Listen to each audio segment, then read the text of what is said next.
Today we will be talking about how you empower yourself.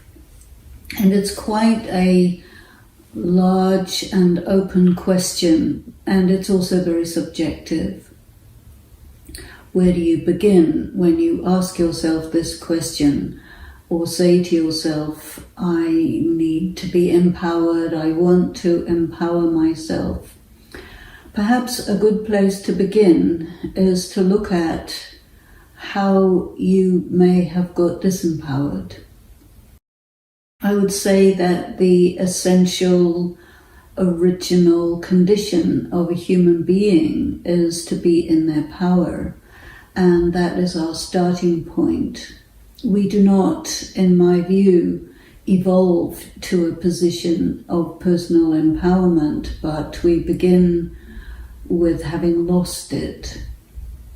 And so it is a matter of going deep into the self, a form of, you might want to say, spiritual archaeology. You want to go down deep and find out how and when and where, under what circumstances did your personal power get eroded or stolen, or somehow you got broken into and disempowered. There may be external forces at work that you may not be able to put your finger on or pinpoint. Where does a person begin? As I said before, it's really very subjective. I think that it's safe to say that most people grow up in a relatively dysfunctional family environment. Maybe also your school environment is fraught with difficulties, traumas, shocks, disappointments, feelings of betrayal. Another area where a person experiences this sort of disempowerment is in the environment of their religious education. So these three areas, the home, the school, the religious environment, it can also extend to the community environment. And usually it begins when you're really very young. When a person is very young, they have some kind of inner compass, inner feeling about what is right, what is wrong, what is comfortable, what is uncomfortable. And very often it happens to people that this becomes broken into or broken down at a very, very young age, creating confusion inside. One of the areas where it's really very difficult is when you feel something inside, an inner voice where you're talking to yourself about what seems right, what seems wrong, what seems real, who you can trust, what is safe.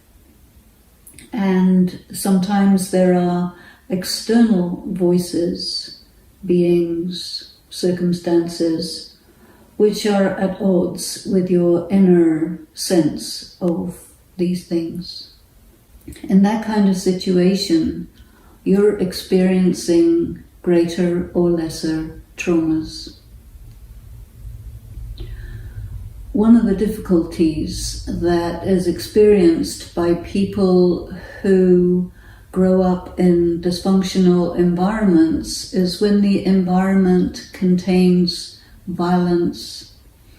If the caretakers are participating in drugs or alcohol, what the child experiences is a great deal of moral confusion, because there is inconsistency in the environment where there should be consistency and everything should have its own logic.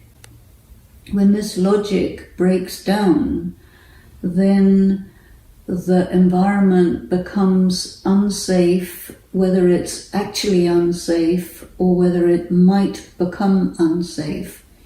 And in a situation like that, the child becomes hypervigilant. And the ability to grow in a normal way, to develop emotionally, and to move through the stages of child development may be arrested, sometimes at a very young age, and then you grow physically, but you don't grow emotionally. And you find that you stay maybe on the inside of your being, and you begin to develop a sense of the world which is according to your perception, where your personal growth is arrested. And there you begin to develop different signs of trauma. And these signs are very often interpreted by the people around you as that there is something wrong with you. Sometimes you may hear messages that you're not good enough, that if only you were a boy, that would be all right. This is said to girls, that because you are a girl, there's a problem. If you were a boy, everything would be fine. And you begin to dislike yourself as a girl. For boys, it is very often said, why can you not be like your father? Why can you not be like your brother? And you begin to experience a message that there's something wrong with you because you are you. And that if you would be all right, you would be like your father or like your brother, but it is not all right for you to be just you. And so you begin to doubt the internal messages that come to you from your heart, from the voice of conscience. One thing that may happen to you is that you get punished, not because you did something wrong that is within the purview of your understanding of right and wrong, but on certain days that behavior is wrong, whereas on other days that behavior is just fine. You, as a small child growing up in a dysfunctional environment, are naturally egocentric. That means the way you perceive your environment, whether it's at home or at school or in your place of religious worship, you position yourself in the center of the world. If your development is arrested at an early age, like 2, 3, 4, 5 years old, then you remain egocentric and you interpret what is taking place as being because of you. So that if something around you is happening in a very negative way, you will feel that it's because of you. And quite often, you'll be accused of being the cause of something that disturbed someone who was disturbed not because of you, but by something completely different, but you get blamed for it, either by the person who's disturbed or by another person who is close to that person who's disturbed.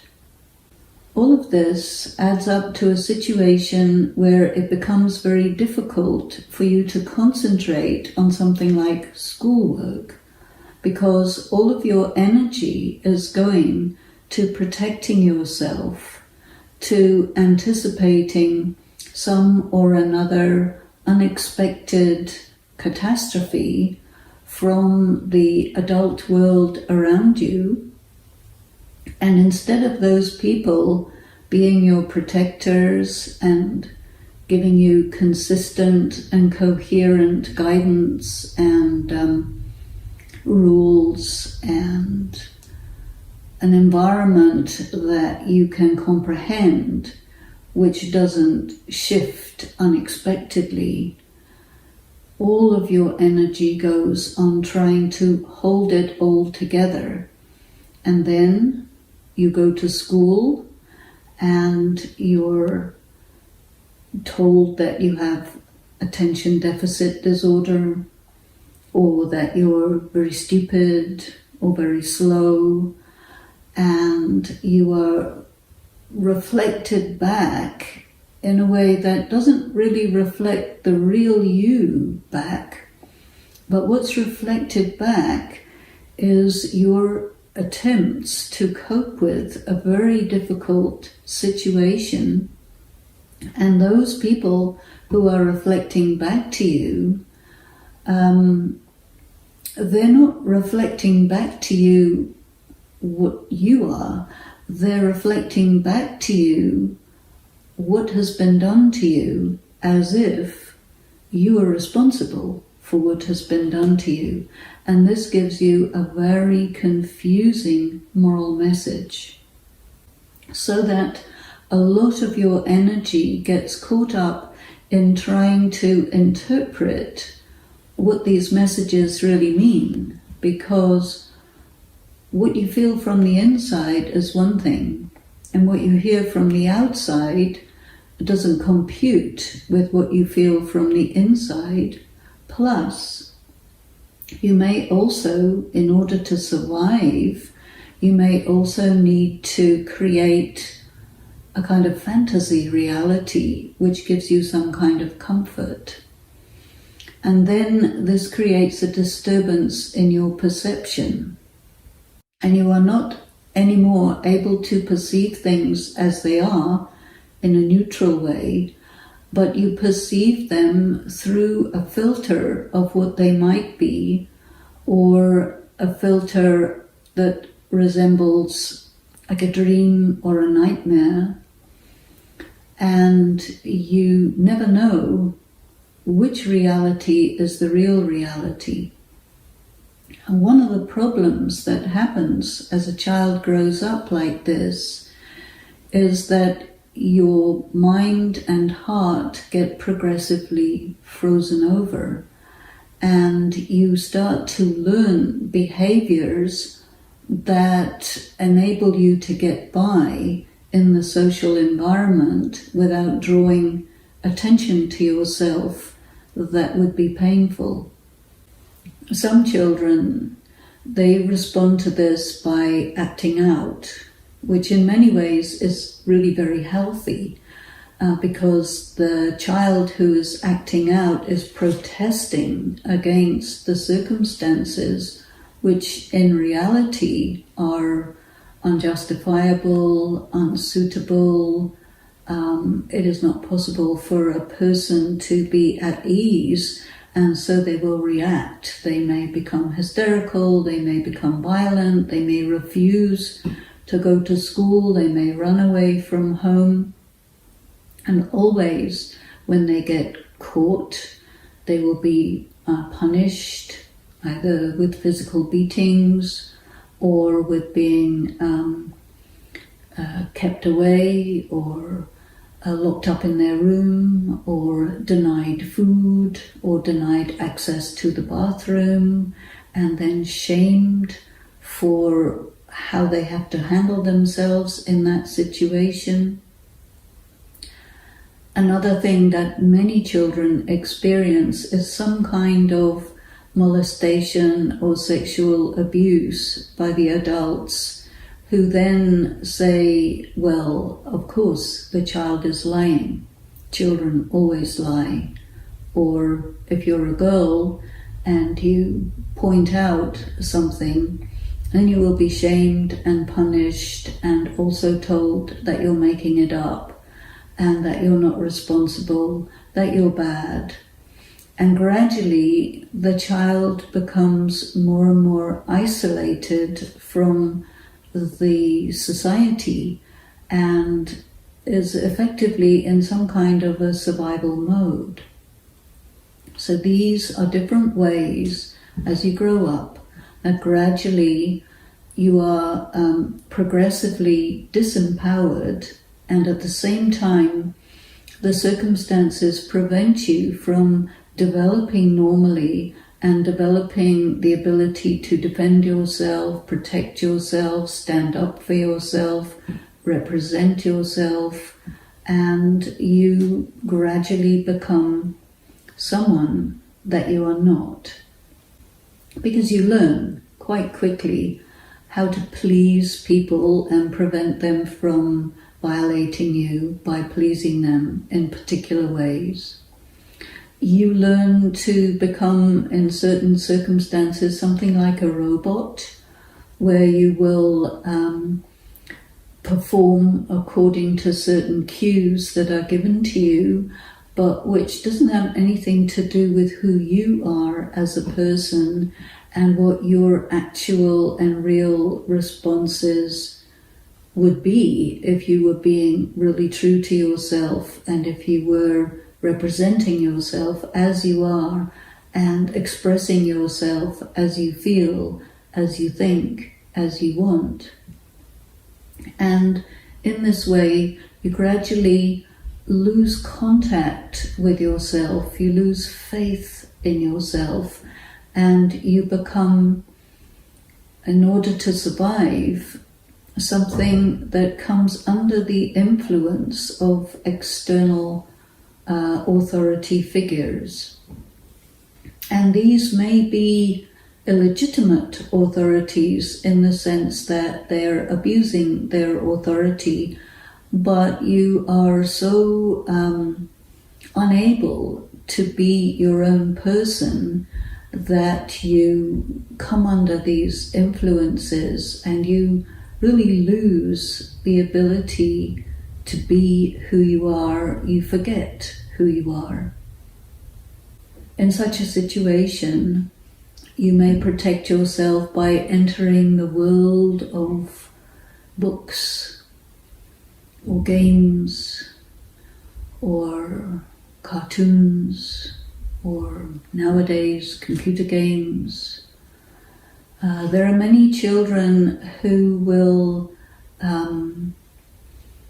they will do something like move away from their contact with their bodies, and they will go into some sort of an out-of-body state of being, and they will operate as if they are almost like an alien from another planet, looking at the world that they have grown up in, more or less as if that is an unreal world, and the world that they live in is real.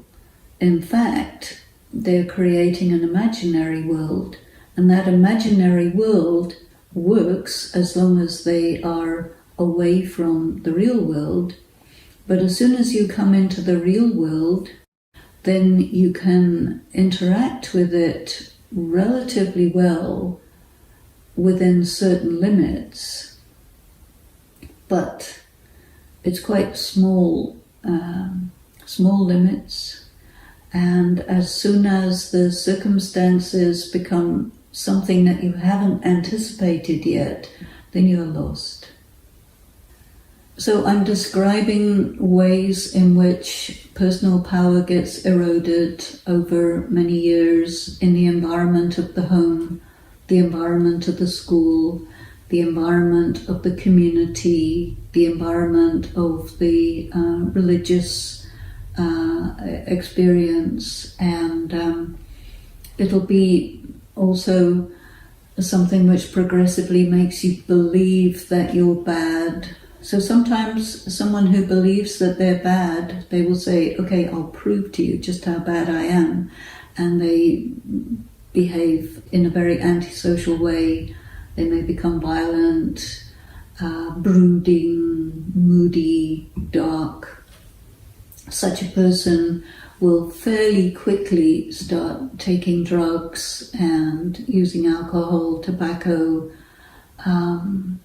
just to feel more or less okay inside, but then they go into highs and lows and more away from the ability to function normally in a normal environment. And so that when such a person comes into an environment which is, I call it normal, which is functional, where the people are logical, where people are not on some or another consciousness altering substance, then they don't know how to operate. They do not know how to have lasting relationships. They can engage in an introductory relationship, but very soon they get out of their depth. They don't know how to manage it. And this is another reason why a person may use tobacco, alcohol, or something stronger to be able to feel all right in a social environment. And all the while, the person is not able to function normally in the workplace or in their place of education or in the community. They can't really make deep friendships, and so there is a terrible isolation that goes on, which has to be compensated for by an artificial personality that they built. And a lot of people will call this the false ego, something like that. These are some of the things that have disempowered a person. Some of them can be mild, some of them can be very extreme, but I think most people are affected by them to a greater or lesser extent. Another aspect which compounds the problem is if, as you're growing up, there is political instability or there is some kind of natural disaster which creates further stress on the system and which you also have to deal with, and you are reduced even further in your competency in handling the external environment. So you go further into your unreal environment, which you feel comfortable in and you feel is very normal and real, but it's very one-sided because it's inside your head, it's inside your being. And you lose contact with conscience, you lose contact with your emotions, your heart, your body. Very often a person will have very, very tight muscles, very tight feeling in the body, but will be quite unaware of it. And this will also put you in a situation of chronic pain, of different kinds of illnesses, or it can create a problem like bulimia or other eating disorder, or you may be an overeater because that will give you comfort. So a person in a situation like this, and they say, okay, now I want to come into my power, or somebody else will say to them, how come you don't just get into your power? And they will say, yeah, you're right, I'm not in my power, I need to come into my power, but no idea what to do, no idea how. So what could be an initial step? I think probably the first thing is to realize that I'm seriously not in my power. I'm affected by many, many things, and it becomes quite difficult to say this because one is also very much in denial. You become very good at passing for normal in simple situations. And so if somebody will confront you and say, you know, you're really not in your power, you don't know how to work, you don't know how to have relationships, what happened to you? What will you say? Oh, nothing, I'm fine. You know, you're not. But it is so painful and so difficult to begin the process of bringing yourself into your power that it's paralyzing. So I think one thing that is very beneficial is to be able to experience what it's like to be at peace. When people use consciousness-altering substances, why do they use them? Because of not being able to handle their feelings, and because of a hope, a desire, maybe an experience. Somebody gives you something and you feel really good, you feel really relaxed. You say, oh yeah, I want this, I need this. You become an addict. But to go there, to be in that deep peace, can sometimes happen to a person suddenly. It could be you find yourself in a really beautiful place and somehow you get touched and you get an extraordinary feeling that this is what it's like to be me. You feel yourself, you recognize yourself. It's like a gift that comes to you from nowhere or somewhere that you don't know. And then you say, yes, I need this. How do I get this? How do I come here? How do I return back to my lost self? What do I do? A situation like this, it is a sort of spiritual awakening, maybe just a taster, but it happens quite often to people when they really reach the end of their rope and suddenly something will happen and they feel this.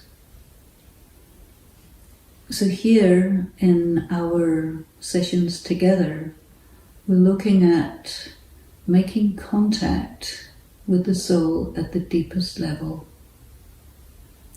and this through meditation.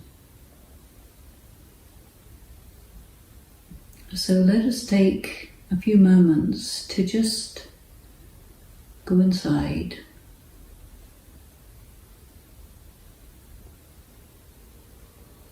and be very quiet with the self.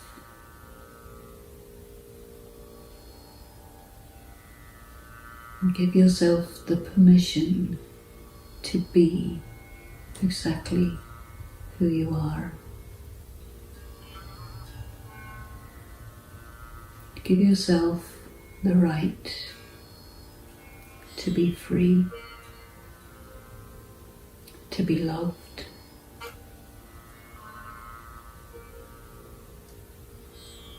to have access to your lost inner power.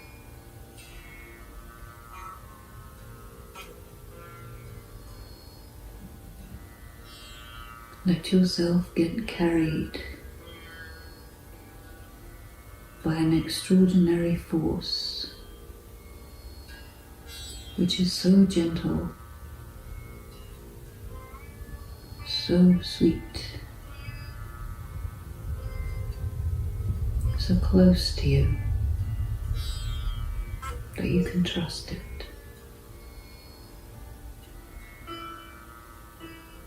Let yourself feel what it is to be all right.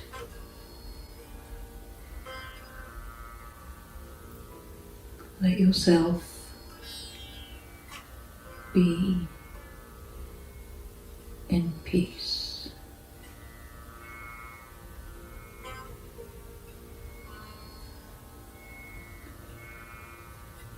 Feel the tension of your being gently loosening. and falling away.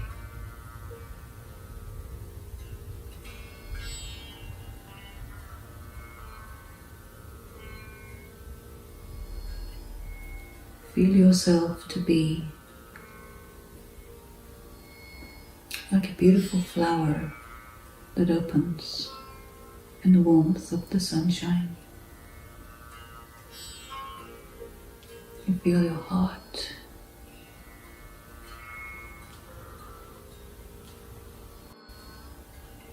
Your heart wounded badly, but yet there is a glow inside that tells you there is hope for you.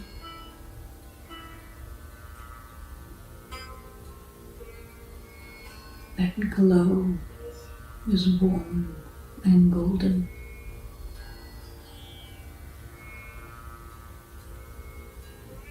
Filling your heart, the feeling of comfort.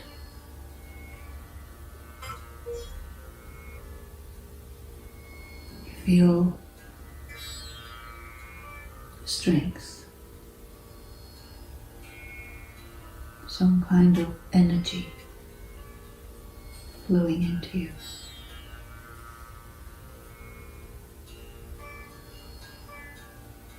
You feel as if you have been dead for a very long time, but that you're coming out of that cold, unconscious state of being dead, but yet you are alive.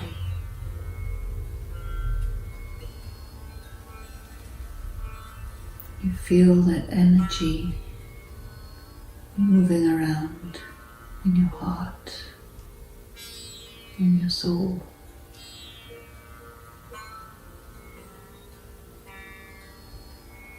Like springtime coming after a long winter.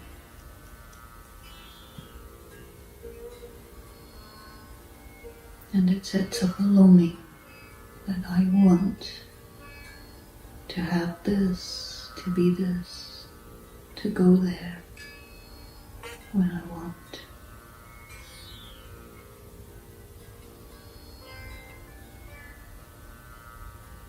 Let yourself just enjoy that gentleness, as if you have become again a child in the safety of a warm embrace,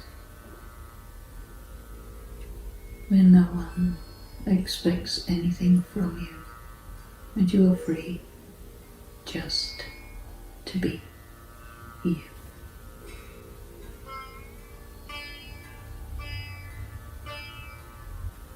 And gently let yourself come back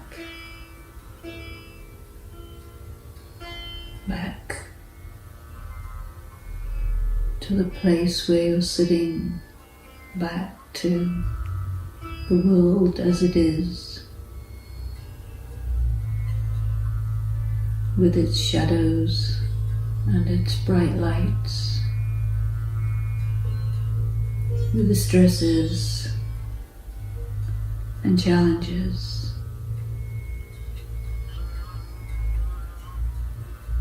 But let that feeling of quiet peace stay with you. Keep it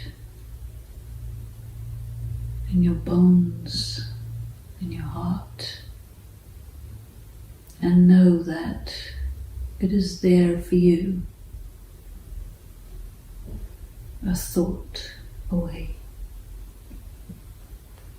So thank you for your attention, and I hope that you will take time to think about these things and we will be together again shortly to take it to the next step. Thank you and goodbye.